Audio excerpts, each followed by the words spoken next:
प्रायोजक हैं न्यूमैक्स real estate का भरोसेमंद नाम जियोस्पार ग्रुप।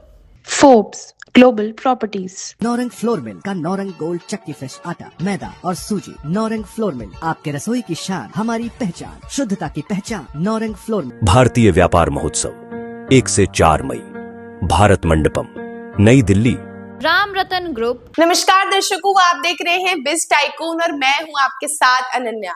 आज हम बात करेंगे एक बहुत ही जरूरी अपडेट की, जो आपके बैंक फिक्स डिपॉजिट यानी एफडी से जुड़ी है। हाल ही में ड्राफ्ट इनकम टैक्स रूल 2026 में हाई वैल्यू फिक्स डिपॉजिट और कैश डिपॉजिट को लेकर कुछ रिपोर्टिंग नियमों की बात सामने आई है। लेकिन क्या ये कोई नया नियम है?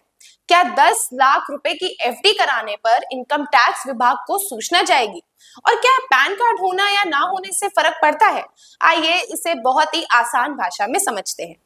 सबसे पहले बात करते हैं कैश डिपॉजिट की। ड्राफ्ट नियमों के अनुसार अगर कोई व्यक्ति एक वित्तीय वर्ष में अपने एक या अधिक खातों में कुल मिलाकर 10 लाख रुपए या उससे ज्यादा कैश जमा करता है और उसके पास पैन कार्ड है, तो ये जानकारी बैंक या पोस्ट ऑफिस द्वारा इनकम टैक्स विभाग को स्टेटमेंट ऑफ फाइनेंशियल ट्रांजैक्शंस यानी एसएफटी में रिपोर्ट की जाएगी। अगर व्यक्ति के पास पैन कार्ड नहीं है तो ये सीमा 5 लाख रुपए है, यानी बिना पैन के 5 लाख रुपए या उससे ज्यादा कैश डिपॉजिट पर रिपोर्टिंग होगी। यह ध्यान देने वाली बात यह है कि यह नियम करंट अकाउंट और टाइम डिपॉजिट यानी एफडी पर लागू नहीं होता, बल्कि अन्य खातों पर लागू होता है। अब बात करते हैं फिक्स डिपॉजिट यानी टाइम डिपॉजिट की। अगर कोई व्यक्ति एक वित्तीय वर्ष में 10 लाख रुपए या उससे ज्यादा की नई एफडी कराता है तो बैंक या पोस्ट ऑफिस को इसकी रिपोर्ट इनकम टैक्स विभाग को देनी होगी। लेकिन अगर आप अपनी पुरानी एफडी को रिन्यू करा रहे हैं तो उस पर यह नियम लागू नहीं होगा, यानी एफडी रिन्यूअल पर रिपोर्टिंग नहीं होगी, लेकिन नई एफडी पर 10 लाख रुपए या उससे अधिक की राशि पर रिपोर्टिंग होगी।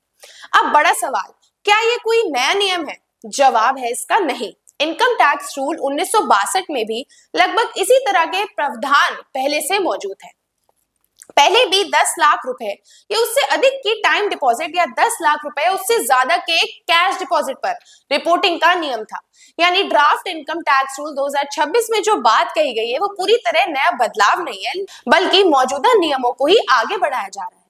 सबसे जरूरी बात, ये ड्राफ्ट नियम है, यानी अभी अंतिम रूप से लागू नहीं हुआ है। ये पब्लिक फीडबैक के लिए खुला है और 1 अप्रैल 2026 से लागू होने की संभावना है। अंतिम नियमों में कुछ बदलाव भी हो सकता है। तो दोस्तों, अगर आप बड़ी राशि की एफडी या कैश डिपॉजिट करते हैं तो घबराने की जरूरत नहीं है, लेकिन पारदर्शिता रखना और सही जानकारी देना बेहद जरूरी है। पैन अपडेट रखें, ट्रांजैक्शंस क्लियर रखें और टैक्स नियमों को समझकर निवेश करें।